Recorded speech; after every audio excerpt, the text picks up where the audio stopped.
Nowadays, it's one story spanning like six issues long. So that's what kind of we grew up with. We grew up with arcs that span multiple issues. So when we want to be a writer, we think that that's what we need to do, and that's not necessarily the case. Comics can be a whole swarm of different lengths and formats, and you learn these things along the way.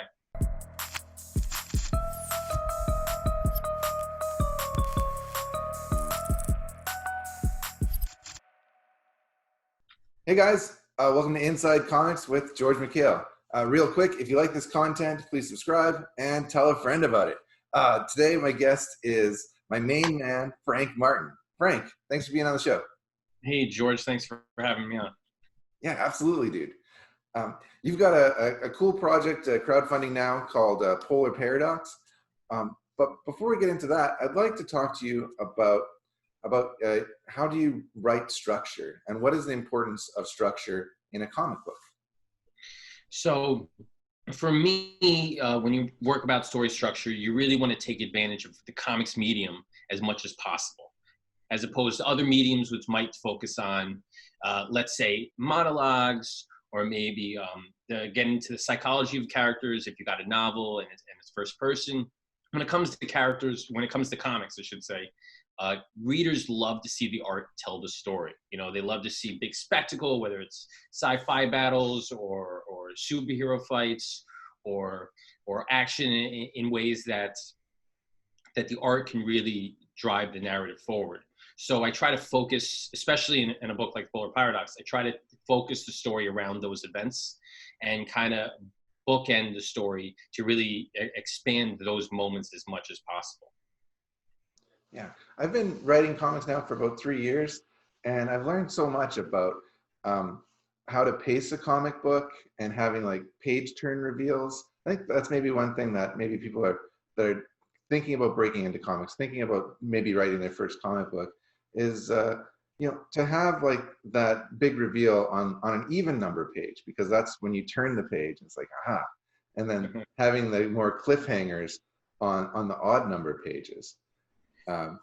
Yeah, I mean, that's what comics is all about. Comics is all about pacing. Or as I like to put it, it's about resource management, right? If you're writing a 20-page comic, you only have 20 pages to tell your story, and you've only got X amount of panels on those pages. So you need to use those resources well. You're not going to use a whole page to showcase somebody walking across the room. You're not even going to use 3 panels or 2 panels. So you really have to make those decisions. You're more like a resource manager, right? Rather than a writer. You got X amount of time, and you got to fill that time to the best of your ability. You don't want to waste it on kind of chit chat. You got to really get to the heart of dialogue and stuff like that. Yeah, that's one thing that's so difficult about writing a fight scene, is everybody loves like a good brawl in a comic book, but how many punches can you really throw, and how many kicks can you really throw in your comic book with that limited amount of space? You don't want if a fight takes like 6 pages, well, that's a quarter of your book. It's a big chunk devoted to one kind of action scene. So it's really difficult to kind of tell a story in a fight, but have it be interesting and not have it take up like a huge chunk of your comic. Yeah, one of my favorite comics right now is Lazarus. Is that you could really tell a master of it's Greg Rucka and Michael Lark is the artist. You could really tell a master of the craft when they know the rules and they decide to disregard them and just break them entirely. So Rucka really does that, because there's one issue of Lazarus where you have a fight scene, and they just decided, we're just going to have the fight scene be this entire issue. It's just the issue is like 90% fight scene, and it's incredible. They kind of orchestrated it like a dance, and it was really cool to see. But that's my favorite comic, and they do tons of great pacing and story structure. Every issue just is its own isolated incident. It is part of a larger narrative. So it's really great reading comics when you can, especially when you write them yourself, you can really appreciate someone that takes all the fundamentals and puts something together that blows your mind away. So when you're planning your comic, how do you break it down, like kind of issue to issue? What is your process like? It really depends on and what I'm doing. I think a lot of writers, and rightfully so, start off with short stories. So you want to, short stories are like taking a shot. You know, it's just really quick, down the hatch, get in, get out, tell your story, whether it's 6 pages, 5 pages, 3 pages, whatever. Um, and then I've kind of expanded onto that. My previous project was a one shot, and it's one shot is like an expanded short story. You know, you just got one issue and it's the same thing. You got a little more room to breathe. And then something like the Polar Paradox is a two-parter. So you want to, it's really great when you have a full length story that spans multiple issues, and you could just break each issue down to like a major part. This thing is going to happen in this issue. This thing is going to happen in this issue. And again, it goes back to just being a plotter and being kind of a resource manager, and using your time wisely with these issues to tell a huge tale. I've done all sorts of different types of planning for my books. I've bought like the big poster boards, and then like gotten little post-it notes and like mapped out like a huge epic, a huge, like a pretty big mistake that I made breaking into comics here was one of my first books that I started writing. It's called Cover of Darkness, and I decided to plan that out over 18 issues, which is a lot. I don't think people that are new to comics really realize how much work it is to make one book, let alone 18. We're actually currently working on issue 9 right now. So we are getting it done, but that was a lot. Well, you know what? I think that's kind of a rite of passage of comic writers. I think everybody goes through that stage where they want to jump in head first, do a huge spanning epic. Mine was a 6-issue superhero series. I'm like, this is going to be my masterpiece. And I scripted out all 6 issues. And I'm like, this is going to be so cool. Let's get started. I started working with an artist. I think we got like 4 pages in when I realized that this wasn't going to work. So that all 6 issues that I scripted, I've kind of put on the side. It's kind of a baby that maybe one day I'll get to it and rewrite the whole thing and bring it to life. But yeah, it's back in the day, comics were really just short stories. If you look at stuff like Spider-Man and the first couple issues of Spider-Man, they're one issue, but there's 2 different stories in there. Nowadays, it's one story spanning like 6 issue long. So that's what kind of we grew up with. We grew up with arcs that span multiple issues. So when we want to be a writer, we think that that's what we need to do. And that's not necessarily the case. Comics can be a whole swarm of different lengths and formats. And you learn these things along the way. Yeah, I think most people, when they're thinking about writing their first comic, they're thinking it needs to be a 6-issue story. Because that's what you see from Marvel and DC and Image all the time, are these graphic novels that are 6 issues. But I don't think that's really the case. Like, you can tell your story in, 1 issue, 2 issues, 3 issues. If you want to get to that trade, I even have, with my monster book there, I do like 3-issue trades. And they're, with some extra covers and things like that, they work out to be about 84 pages. And I can sell those. So, really you want to get your book into a form that you can maybe sell at a convention that is a little bit more solid than a single issue, but you don't have to do those 6 issues. Yeah, I mean, after that kind of failure of trying to do my 6-issue big spanning epic, I went back to basics. This was a couple years later. I kind of took a couple year break, and I'm like, screw it. I'm not gonna do that. But when I eventually wanted to really take it seriously and get back into it, went back to basics. I did a short story, and like you said, you can't go to a convention and sell a book that's 6 pages long. It doesn't really work. So from there, I decided to put together an anthology, more short stories, and put them together. And that's kind of what it's like. It's making those decisions to try to realize what works. My main series that I got into comics with, it was Modern Testament, and I stumbled onto it by accident because my original short story that I wrote was kind of it was about an angel. So I was into that urban fantasy, so I decided to take that theme and spread it out over other short stories in that same kind of genre. And before I knew it, I had a whole anthology of like 15 short stories that I could kind of put together and put out there and showcase my work. So yeah, it's weird how these things kind of develop on their own without you even realizing that's happening. Yeah, and one thing that I quickly realized when I started making comic books was it's not enough to just write the book and get it made. You actually have to go out there and sell it. which is a whole another can of worms. Uh, luckily, I really like selling at conventions or doing videos like this and talking to people. So it works for me. But for a lot of people, that's a real eye opener, that you can't just sit at your table and expect people to Yeah. pick up your comic.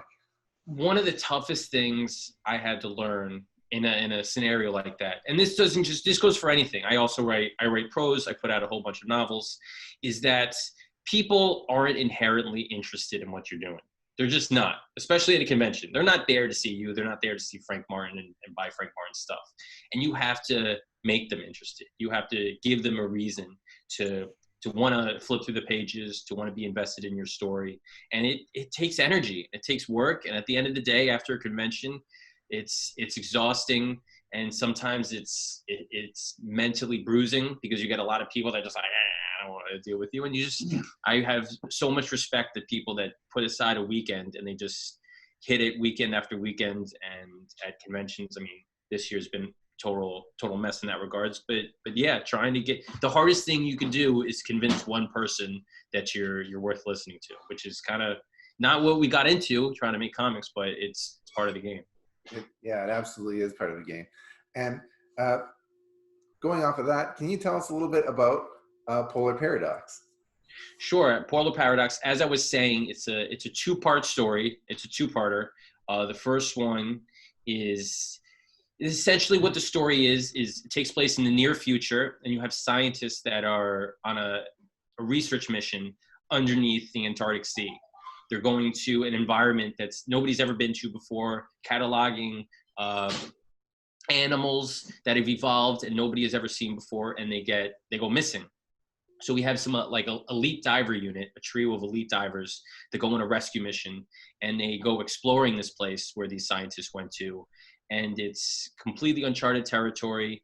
And slowly they try to track where these scientists are, and they get stuck in a mystery that they kind of have to figure out and unravel. And I had an absolute blast kind of developing the story. It's way more action-packed than previous works that I've done. And in the couple of people I've said to that have given a look, the response has been great. So I'm looking forward to seeing what backers think. Yeah, it looks like a super cool project. You sent it to me, and I thought it had kind of a Fantastic Four, Lost in Space vibe. Yeah, it's super cool. It's weird describing as Fantastic Four because it's definitely got that adventure family feel to it. But I don't want people to think that this is like a superpowered story. It's not a fantastical story. It's just a sci-fi, good old adventure story. Lost in Space is another good one because they're going to a place that they've never been before, and they're trying to figure out how to survive, how to accomplish their mission. And it was originally inspired by a National Geographic. I'm a big National Geographic reader. So the National Geographic did an article about going underneath the Antarctic sea ice into a place that nobody's ever been before. And they took a whole bunch of pictures and they described their journey. And I'm like, this is the perfect place to set a comic. So that's kind of how the kernels that eventually became the story. Yeah, I find it very fascinating just how little we know about like the deep ocean and the different creatures that could live down there that we really don't know anything about. Yeah, I mean, nowadays we like to think science we've discovered Earth, we've conquered it, we know all there is to know about science, and then we've just learned some bizarre creature that we never knew existed, and it's usually going to be in the ocean because we've only I forget what it was, but we've only explored like 5% of the world's oceans. There's tons of places no person has ever been before, and we really have no idea what's lurking down there. So it's definitely, and it's right in our backyard. It's not like it's an alien planet, some far off place that we'll probably never visit. So I'm really excited about the way that this story developed, and that it's sci-fi, and it's rooted sci-fi in reality rather than some fantastical scenario. What kind of rewards are you offering if people go to Kickstarter and back Polar Paradox? We have a standard cover that's by Antonio Mastria. He's my co-creator on the project. He's the interior artist. He did a cover, and he actually did a connecting cover with issue 2. So it's a spanning image that we broke it up into issue 1 and 2, so that If you back both, issue 2 would be on sale later in the year. But we have that cover. We have a variant cover too by Chinuda Campbell. He did a variant cover for one of my previous books, Modern Godhood, so that's cool. We have commissions that are available for either myself. I like to do story commissions for people. People always like to pick that up. We have Antonio can do a character commission too. And then we have original artwork pages, kind of standard comic stuff. So we got a whole bunch of stuff. You can check it out. And you can always throw me questions if you're looking for something you don't see on there. Story commission. I've never heard of that. What is that? So yeah, I'm insanely jealous of artists, especially at conventions, when they could just, people walk up to them and they could produce original custom piece for people right in the spot. And I've always wanted to do stuff like that. So every campaign I run, I always throw on there to write a custom short story for people, 1,000 words long. Some people are saying, look, Frank, just pick a topic. I just want to see what your story you write for me. Other people have more specific, and they say, I want this setting with this characters and this plot, and I want you to figure out how it's all going to unfold. So it's my way of kind of writing a story for somebody specifically and seeing how they dig it. So it's always a lot of fun. I remember on the very first one I did, I had a backer who won a story about man-eating Ewoks, which was interesting. So you always get cool ideas that you would never come up with on your own, that you have to kind of make people happy with. That's awesome. Man, okay, so Polar Paradox is a fantastic book. I recommend everybody go out to Kickstarter and check it out. And Frank Martin, I want to thank you so much for being on Inside Comics.